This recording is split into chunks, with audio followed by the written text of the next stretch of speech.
Everybody, Dave here, Hidden Free Investing. In today's video, we're going to go over AT&T's Q4 results for 2020. Also look at the whole year of 2020, see how they did compared to 2019. And finally, we will go over AT&T's 2021 guidance as well. And we'll kind of just look at my portfolio and look at some options plays I did as well at the end of the video. So let's go ahead and get started. The information expressed in this video is my opinion and my opinion only. This information is for entertainment purposes only. Please do your own research. All right, we're looking at the consolidated statements of income here, and just to let you know, because people asked, I think last video that I did, this is dollars in millions, okay? So somebody said, I think last time in one of my other videos said this is only 45 million, but that's not correct. Okay, that's 45 billion right there. That's billion with a B. 171 billion for the whole year, 2020. So let's go ahead and get started here. Operating revenues for this quarter, Q4 2020, 45.6 billion. All right, and that was compared to last quarter's 42.3 billion. If we want to compare this quarter, 45.6 billion to 2019, that was 46.8 billion. So that's actually not too bad considering all of 2020 was a pandemic. So we're actually not too far off of 2019 at 46.8 billion. So for all of 2020, $171.7 billion of revenue there. And then that was compared to last year's $181 billion. So that's about a $10 billion discrepancy. And I mean, that was during the whole year, pretty much almost the whole year of a pandemic, about 10 months or so, a little bit over gestation period. Let's see here, total operating expenses, 56 billion compared to last quarter's 36 billion. And we're gonna talk about that assets impairments and abandonments here, 16.3, because they did talk about that on the earnings call a little bit. And but just comparing this quarter to last quarter, it's about a $20 billion difference there on operating expenses. And if we compare the net income loss, that was $13.5 billion for this quarter compared to last quarter's gain of $3.1 billion. And that is mostly due to the assets impairment, which is them restructuring their video and their DirecTV segment a little bit. And they took a write-off or write-down, if you want to call it that, on the DirecTV segment of about $15.5 billion. And that's where that 16.3 comes from. So 15.5 of that is that write-off, write-down, or whatever they want to call it there. So looking here at the consolidated statements of cash flows, these numbers are carried down from above. So this quarter, Q4 2020, we had $13.5 billion loss compared to last quarter's $3.1 billion gain. And so we added back that assets impairment and abandonments of 16.3 billion from above. So kind of normalize the numbers there a little bit. And that brings us down to the net cash provided by operating activities of $10 billion for this quarter. Last quarter, I should say, of Q4 of 2020. And that was compared to the last quarter, or Q3, of $12.1 billion. So it's about a $2 billion discrepancy there. And then scrolling on down here, capital expenditures. Now they did invest quite a bit of capital last year into some of their better producing assets. And for Q4 of 2020, we spent about $2.4 billion compared to last quarter's $3.8 billion. And scrolling on down here, we're just gonna look at the dividends paid. So the dividends paid for this quarter was $3.74 billion. And that was pretty much the same because they did raise the dividend early in 2020, so looks like it mimics exactly what the last quarter was. And I forgot to mention they did pay back some debt this quarter, so that's good. They paid back $2.38 billion in debt, and they're making pretty good progress on that, but we'll talk about that a little bit later in the video as well. Scrolling on down here, free cash flow and capital investment detail. All right, so we got carried down from above there. Net cash provided by operating activities, 10 billion for this quarter compared to last quarter's 12 billion. All right, and capital expenditures, we spent $2.3 billion compared to last quarter's $3.8 billion. And that brings the free cash flow to $7.69 billion for Q4 of 2020 compared to last quarter's $8.27 billion. And we'll just kind of look here real quick. Financing operating statistics summary here. Total employees, 230,000 compared to last quarter's 234. So they are reducing their workforce considerably. And they did talk about that. In addition to reducing their workforce, they reduced their retail space in stores by 9 million square feet. Debt ratio is 46.7, and it did go up a little bit for Q4 2020 compared to last quarter's of 44.9. So let's go ahead and take a look at the operating revenues, a different breakdown here of the different business segments they have. Communications, here we had $36.7 billion compared to last quarter's $34.2 billion. In mobility, $20 billion compared to last quarter's, $17.8 billion. So they did see substantial increase in mobility there, and partially had to do with Apple iPhones and new devices coming out, new 5G devices coming out as well. They did see roaming, still international roaming. They did see a hit there, as I talked about the last couple earnings calls as well. That is still being hurt as well because of international travel. Video here, $7.1 billion compared to last quarter's $7 billion. Broadband, $3.1 billion compared to last quarter's $3 billion. Business wireline, $6.3 billion compared to about $6.3 billion of last quarter. And then Warner Media here, and let's see, $8.5 billion compared to last quarter's $7.3, almost $7.4 billion. Turner's $3.2 billion compared to last quarter's $3.1 billion. And then home box office, which we'll talk about here just in a second as well, $1.9 billion compared to last quarter's $1.7 billion. They did see substantial subscriptions in home box office there, 41 million subs in just 7 months, all right? 2 years ahead of their plan. They added just 7 million ads for Q4 of 2020, and that was partially happened because of their bundling opportunities that they provided for Q4. Warner Brothers here, $3.2 billion for this quarter compared to last quarter's $2.4 billion. And, you know, movies are coming back slowly. I mean, just Wonder Woman is a good example. But California did get shut down again, so they did have to shut production down. So, and what they're expecting right now is 2021, possibly later this year. There's gonna be a lot of movies probably being released around the same time, not just Warner Brothers in general. You know, I mean, it is what it is. Theatrical, you know, I think they didn't plan on California getting shut down late in 2020, but you know, things happen. So that doesn't just affect, you know, AT&T, it affects everybody else as well, you know, Disney and some of those other companies that make movies.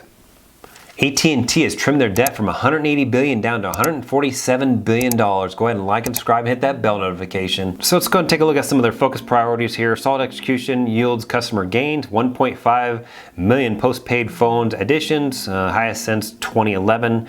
They also had their second lowest quarter of phone churn of about 0.76%, I believe. Let's see, 1 million plus fiber broadband net adds with market penetration reaching 34%.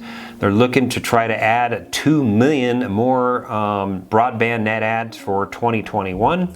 Total US HBO Max and HBO subs top 41 million. Like I just mentioned, that was, you know, obviously just 7 million of that was just in Q4 alone. They're already still 2 years ahead of their plan at this point. And they haven't even rolled out international HBO at this point, so they're going to look at doing that in, I believe, early 2021. Strong cash flow supports significant investment in shareholder return, generates $27.5 billion in free cash flow in 2020, yielding a dividend payout ratio of 54.5%. Obviously, this is a great company. They're a dividend aristocrat with over 36 years of consecutive dividend increases and 54% payout ratio. I'll take that all day long. Ideally, you know, you want to stay below about that 70%. And so I'll take that 54% all day long. Invested $20 billion in gross capital investments, significant investment in HBO Max. Like I said, they invested quite a bit of capital through 2020, and they invested in a lot of their high return assets, and HBO as being one of them. Effectively extend near-term debt maturities, reduce debt, net debt by $33 billion since Time Warner closed, which was about 2 to almost 3 years ago at this point. So they have paid down $33 billion in debt. Their debt right now stands at $108 and $47.5 billion. They did pay down about $2 billion this quarter alone. And they also have about $10 billion in cash at the end of Q4 2020. Let's see, customer growth and relationships, 5G, wireless, and fiber-based connectivity. Obviously, they did mention in the conference call that they got the first third, the easy customers near some of their broadband, location COs or whatever they're called, which is central office, by the way.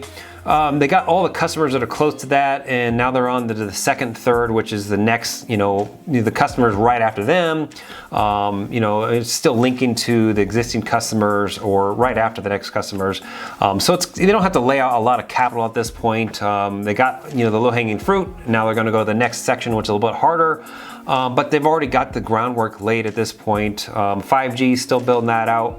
And we still, got to build out a 5G across the nation. 5G just got released with the iPhone 12 as well. I'm not an iPhone user, so I'm not really sure. I'm an Android user. Let's see, expanding breadth and reach to software-based entertainment platforms. I did talk about that in the last earnings call. Commitment to customer experience engagement, and I did talk about that on the last earnings call as well. That they just, took a survey and wanted, to get feedback from the customer and what, issues they had with the software platform. How can they make it better? How can they keep the customers, and not churn customers, and really just, try to provide better value to the customers, get rid of those termination fees or those long-term commitments and all that stuff. So we're also going to just talk about the C-band auction as well, because that did happen, and we'll talk about that just after this screen here. Let's see, being effective and efficient in everything we do. Transformation continues, funding growth, improve customer service and meeting evolving customer needs, improving positioning for post-pandemic environment. So, that's actually said for a lot of companies that I've actually reviewed for 2020. A lot of customers just, cutting a lot of stuff out. They're cutting the fat out of the company, getting rid of, storefronts, employees, and kind of bad, right? You're laying off employees, people working remote and stuff. But, the company's got to do what they got to do to survive, right? I mean, it doesn't help anybody if they go out of business, all right? I mean, you're going to talk about 234,000 employees gone if they go out of business, right? So if you have to cut back, 10,000 or 100,000 employees or something like that to save the business, then that's what they got to do. So yes, it does look bad that they cut, employees, but at this point, it's better than completely going bankrupt and then, having 234,000 employees not employed at all. So they invested in a lot of different business segments, the better producing ones, trimmed a lot of fat, and that's helping them survive and keep their dividend and pay the debt down and all that as well. Deliberate capital allocation, invest in strategic growth, 5G, fiber, and HBO Max, commitment to sustaining dividend at current levels. So they did talk about that on the earnings call quite a bit, saying that the dividend is being paid with about 54% payout ratio, and they're paying the debt down after the dividends have been paid. So it's not, pre-dividends paid that they're paying the debt down, it's after. Utilizing cash after dividends to reduce that. There it was right there. Okay. Continuing portfolio review, restructuring non-core assets. So what's this C broadband or spectrum or whatever it's called auction? They did talk about it on the earnings call just a little bit. It's kind of hush-hush. They can't really mention anything right now. But hopefully maybe the next few months it'll come out. It looks like the FCC has an auction for a spectrum for the new 5G spectrum or so. And it looks like there's a lot of companies that were trying to bid on this. It looks like that possibly AT&T might have bid up to $20 billion possibly.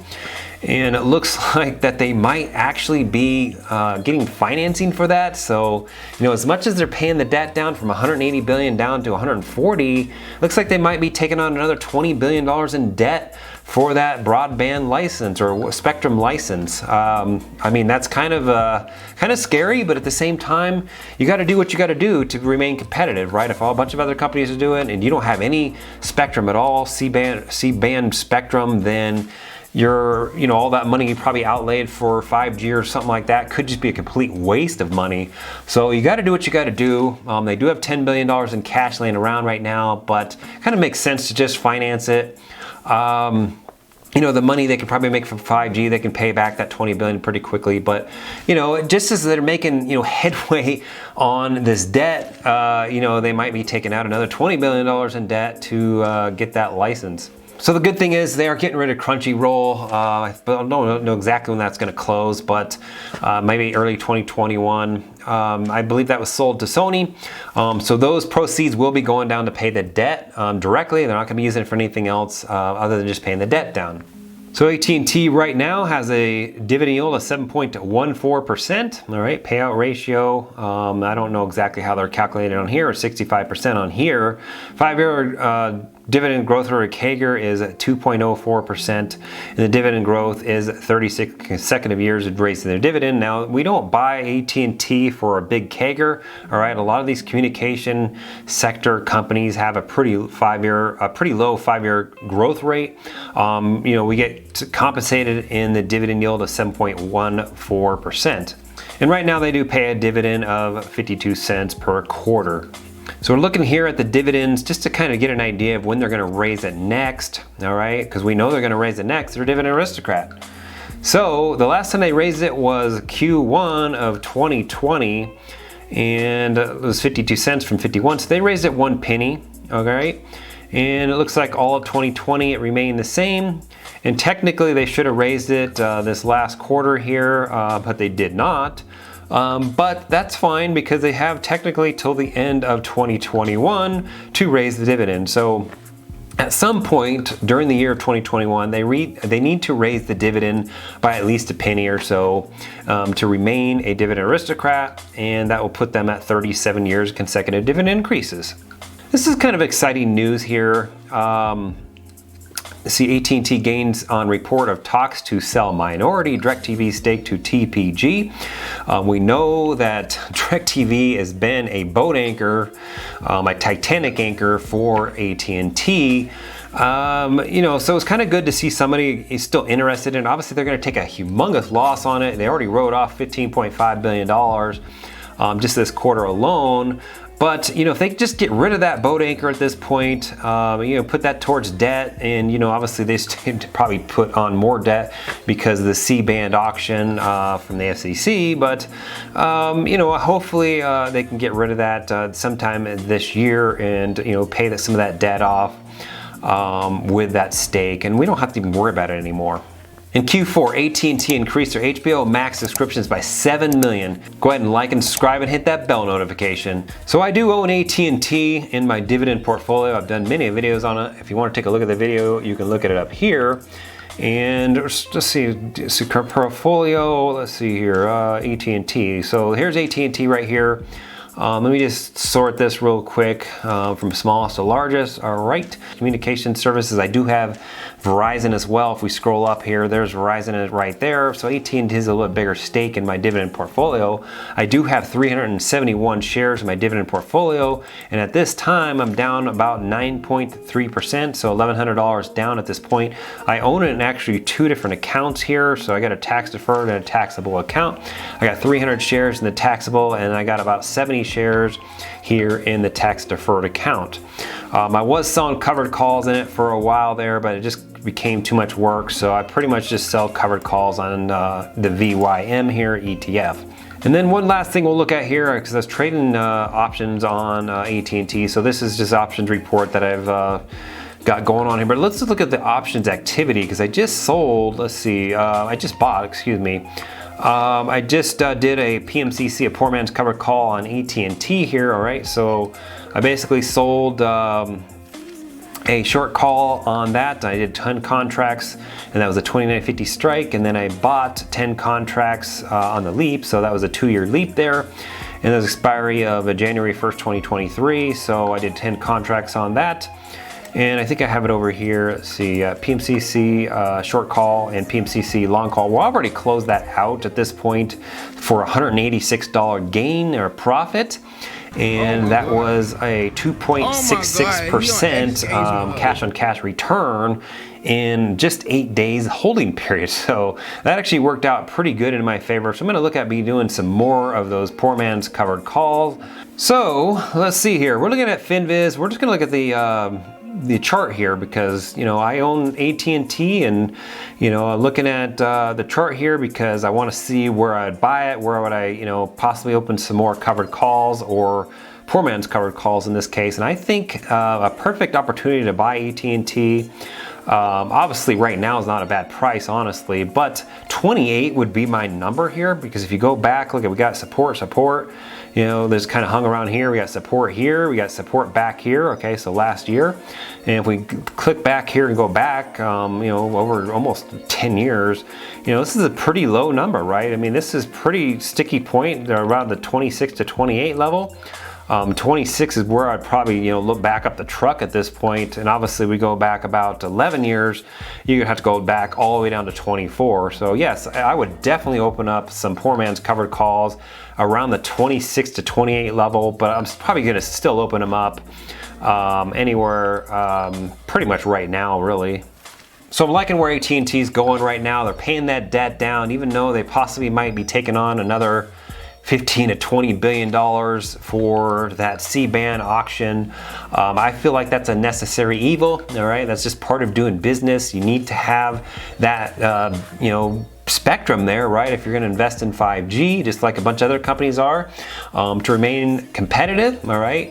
They're investing in some of their better producing assets. The theatrical, I think movies are gonna be coming back in later 2021. Wonder Woman's out. In addition to that, sports are coming back as well, so that's going to help. The pandemic will, you know, subside hopefully by, you know, maybe summertime or so. They're paying their debt down. I already mentioned that. They closed some of their stores down. They cut back 9 million square feet of retail space. They cut down about, what, 4,000 employees just for Q4 alone. I know that doesn't sound good, but so the company needs to remain solvent to, you know, obviously keep those 234,000 employees employed.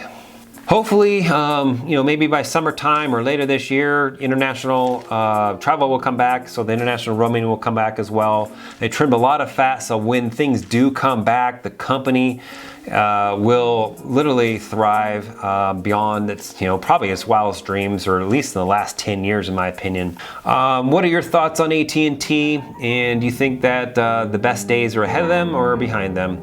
I know a lot of people hate the debt, but the debt is getting paid down. They made that very apparent on the conference call. So that pretty much ends this video. If you have any comments, questions, or concerns, go ahead and leave a comment below. Hit me up on Instagram or Twitter, or shoot an email to me. I'll be gladly to answer some of the questions if you have it. Until next time, go ahead and like and subscribe, and we'll see you in the next video. Thanks for watching.